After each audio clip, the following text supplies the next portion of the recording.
Sure, everybody, welcome back to a new video. So today I thought I would basically let's just kind of have a chat really about my working holiday in Japan, since I recently got back to New Zealand in about just over 11 months, so almost a year in Japan. And yeah, today I thought I'd talk about like all my adventures, so the places where I worked, where I traveled, where I volunteered, and it's kind of a big wrap up, I guess. Just to start off, why did I go to Japan, or why did I go for a working holiday? I'd always wanted to go to Japan. Like I had never been before I moved there. I was just very curious. I feel like yeah, there's just a lot of hype about it. I didn't know much about it honestly, but yeah, I was just very curious, interested in culture, and I wanted to stay more than, just like a typical 2 week holiday. Also, the working holiday for Japan is probably the easiest visa out there. Like, it's completely free. You don't have to pay for it. You don't have to get like health insurance like other countries. So it's very easy to get, and you don't really need a lot of money. I think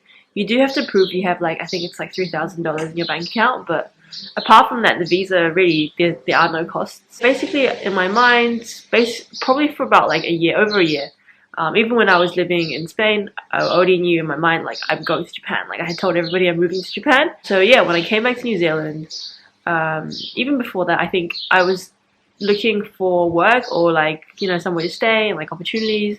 So originally I wanted to be an au pair. So basically this means you stay with a family and you kind of look after the kids, and yeah, you get room, board, and you get a little bit of spending money as well. But it was pretty difficult. Like, I didn't really find many opportunities for this. So the next best option I thought was to work a ski season. So I had snowboarded a few times before, and I really wanted to improve. And I knew that Japan was very well known for this. They have a couple resorts that are very much geared towards foreigners, like especially Australians and New Zealanders that go to Japan to ski during what would be our summer, but like their winter season. So yeah, I looked up jobs, and I found that the biggest resorts were like Niseko and Hakuba. I had arrived back in New Zealand in September, like end of September, and I started applying around like end of September, October, and luckily I found a job relatively fast. So I found a job in Niseko for the winter season in a restaurant. So yeah, I basically ended up working there, and while I was job searching, I was also applying for my visa and getting my stuff ready. And honestly, it was pretty easy. Like, the whole visa process probably took maybe a week, like from the time I went to the consulate in Auckland and gave my passport and everything, and then I think a week later they emailed me to go pick it up. So yeah, it was really fast and easy. So I ended up getting my visa before I actually got the job. But anyways, I got the job, and so I booked my flight so the flight was to Tokyo. So I stayed a few days in Tokyo, and then I flew to Sapporo. And I stayed a couple nights in Sapporo, and then I took the bus to Kuchan. And then I remember I got picked up in Kuchan, and even when I arrived there, end of November, there was just so much snow. It was crazy. And I was not prepared. But yeah, so I ended up working there for the season. In total I stayed for about 3.5 months in Niseko. Overall, it was a good experience. I'm not gonna lie, it was mostly work. I did manage to, get some snowboarding in. I did get a free lift pass. I ended up buying a board and boots from a secondhand shop. And yeah, overall it was a good experience. Working at the restaurant was really good because I basically got free food, so I didn't really spend much on food.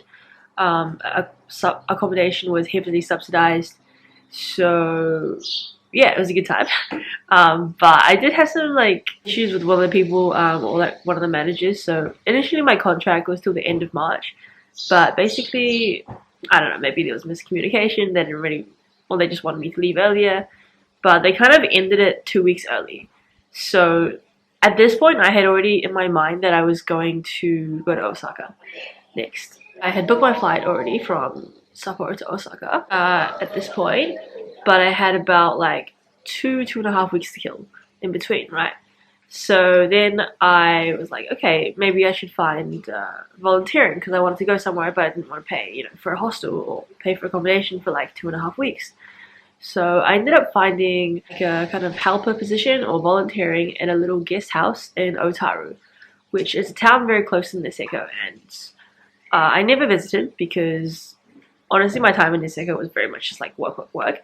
So I didn't really have time to travel. I stayed in Otaru, and it's lovely guest house run by like just a super nice Japanese dude. He had actually done a working holiday in New Zealand when he was younger. So yeah, definitely recommend that guest house. It was really, really cool. I had like the best breakfast. Like every morning they would make me like vegan breakfast, which was amazing. And honestly, that's probably the best food I had like during my time in Japan.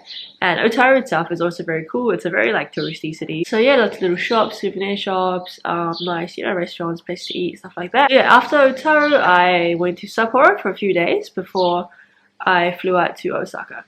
So I originally actually wanted to stay in Kyoto, but like Kyoto is, as you guys probably know, it's very well known, it's very popular, everybody wants to go there. So I didn't really manage to find a hostel in time. Originally, I had wanted to stay 1 month. So in my mind, like for volunteering, I only wanted to do 1 month because I thought like I want to go to, you know, more places and see different areas.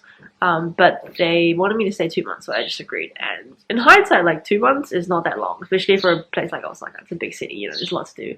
And there's lots to just places around Osaka as well. So like 2 months just like flew by. So I worked at a hostel. It was called Hostel Q. And I had applied to a few hostels in Osaka, and I think like I had gotten a few responses, but the reason why I chose Hostel Q was mostly because of the location. It was right in the center of Sotonbori, and I'm definitely glad because of that. It was like so convenient. I was like a few minutes walk from you know, the train station, the subway, and basically everything was in walking distance, which was amazing. So yeah, I really enjoyed my time in Osaka. The volunteering work was like really easy. I only did about 2 hours work a day, and it was just very chill. I had like a staff dorm, and I made like a bunch of friends there. And yeah, it was just a fun time. Like Osaka's a very fun city. I think if you're with your friends, there's lots to do, you know, like at night it really comes alive. And yeah, I definitely enjoyed my time in Osaka. And then afterwards I was looking for my next opportunity, so I found a hostel in Nagasaki, and so I booked my flight from Osaka to Nagasaki. But actually before this, while I was in Niseko, I had applied for a summer job in Hakuba at a summer camp, and this was like back in March, so I didn't really think much of it. I was like, I kind of forgot about it. But then they got back to me like I think they got back to me in May or June. I think May. And then yeah, basically they said I was successful, so that was kind of a surprise because at this point I was already ready to go to Nagasaki. Like I had my flights booked already, but I decided to take this position because number one, it was paid. Like I wanted to make some money, even though the salary was very low, and I didn't end up saving that much, but anyways. And I wanted to go to Hakuba. Like it was, it looked like a beautiful place, and the camp also had like a bunch of cool activities. So I thought this was, you know, a good kind of opportunity to try this kind of stuff because I probably wouldn't have been able to afford, you know, kayaking, paddleboarding, doing all this by myself. Since I had booked the flight to Nagasaki, obviously, you know, I still went. I enjoyed a few days there. I really did like Nagasaki actually, and yeah, I learned a lot about the history because it's a port city. I think it's like the first place where Japan was in contact with like foreigners, like from China, from the Netherlands. So it's really interesting. And then I also went to Fukuoka for a couple of nights as well, which I loved also. But I don't know why, for some reason, Fukuoka is super expensive to stay in. Like all the hostels there are like $60–70 a night, which is crazy. Like double, even triple the prices of normal places. But yeah, anyways, so then I flew to Tokyo. I only had 1 night there because then I had to take the bus to Hakuba where I was going to start my new job. So yeah, I ended up working 3 months at that summer camp. Overall, it was pretty good, I would say. I didn't work a lot. So that was nice. I got to kind of enjoy my time there. I made a bunch of friends. You know, I lived with all the other like counselors, basically everyone that was working there for the season. It was like a lot of kind of Australians, people from Canada, people from Taiwan, you know, UK, and kind of that kind of stuff. But yeah, it was fun. It was nice. I got to do some activities as well. I visited Matsumoto. I visited the city of Nagano for a couple times. And obviously we went to the lake, Aokiko, with just with my camp. And yeah, I also got to drive as well as part of my job, which was a little bit stressful, but I kind of enjoyed it at the end.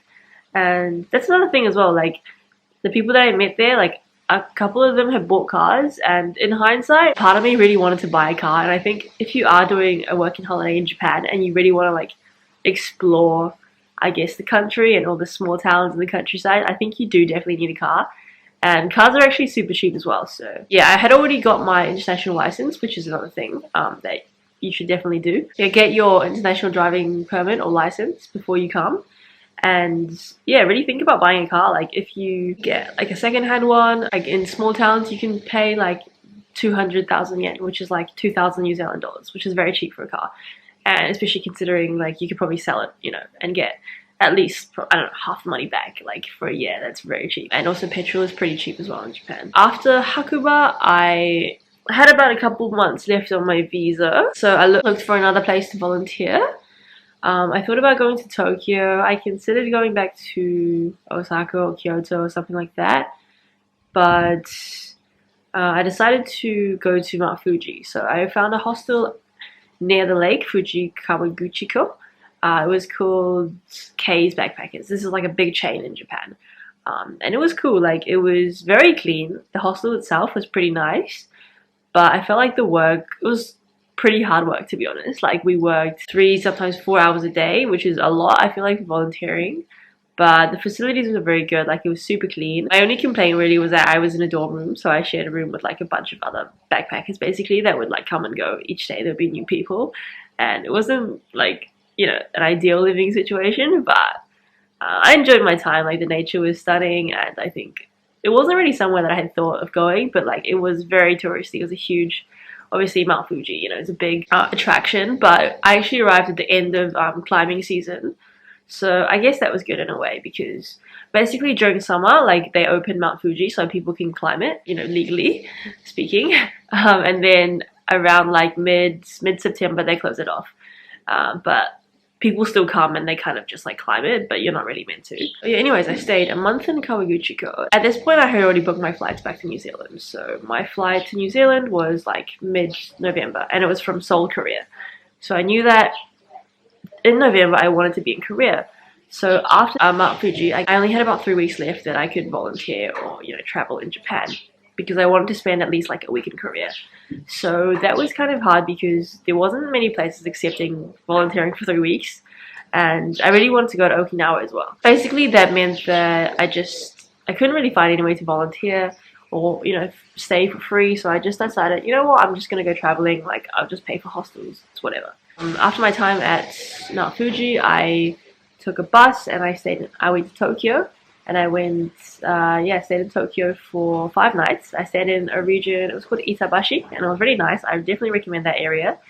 Itabashi, it was cool because it was close and, you know, to like the center of Tokyo. Like, you could get to just a couple stops away from Shinjuku. I was close to the metro, and basically, yeah, in Tokyo, you know, obviously the transport is very good, so you can get anywhere ready as long as you're close to the train station. Yeah, I stayed in Itabashi for 5 nights, and it was cool. It was cool. Like, at this point, I think this was like the 2nd or 3rd time I had been to Tokyo, but it was very different because I remember arriving in Tokyo the first time I came to Japan, and that was crazy. Like, it was all new, it was freezing cold, and I just didn't really know what to do, right? I was getting my bearings, I was trying to sort out my life, like get a bank account, a phone number, and this time I felt like I had been in Japan for, what, like 10 months at this point. I was very comfortable, you know, navigating the things and like paying and everything was just like, so it was good. I got to like enjoy Tokyo, I feel like, definitely more. And yeah, then afterwards I flew to Okinawa. I remember arriving in Okinawa and I was just like very tired, I was very exhausted. But I ended up staying in Naha for about a week, and honestly, I feel like I was a bit disappointed because I think like in my mind Okinawa was just like paradise, and I had like overhyped it. So yeah, I didn't know if it quite met my expectations, but I only really stayed in Naha, so I guess it's not really fair. But the weather just wasn't great. It was like probably rained like half the time I was there, and it was very hot as well, very hot and humid.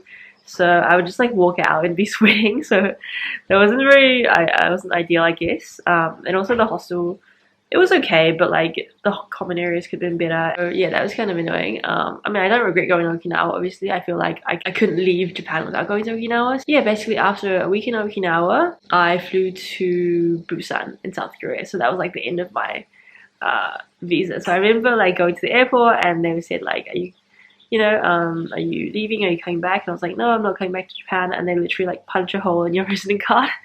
It's kind of sad. But yeah, and then I spent about 2 weeks in Korea. Korea actually surprised me because I didn't really have many expectations at all, but it was really cool. I really enjoyed it. I definitely would go back as well. So yeah, I spent about 5 days in Busan, 5 days in Jeju, and then about 6 days in Seoul.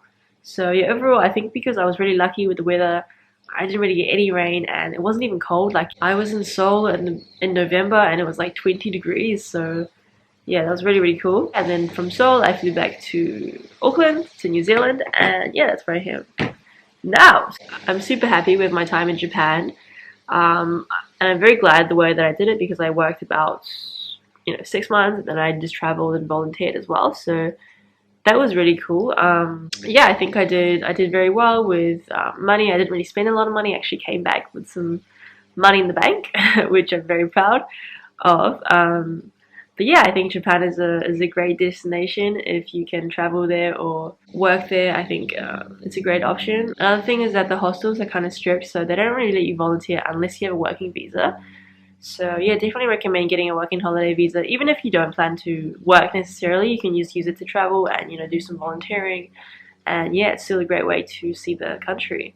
And also Japan is massive. Like after a year, I feel like I barely touched the surface. Like there's so many places I haven't seen in Japan. Like, the country is super long and there's so many different climates and regions. It's really got like a bit of everything.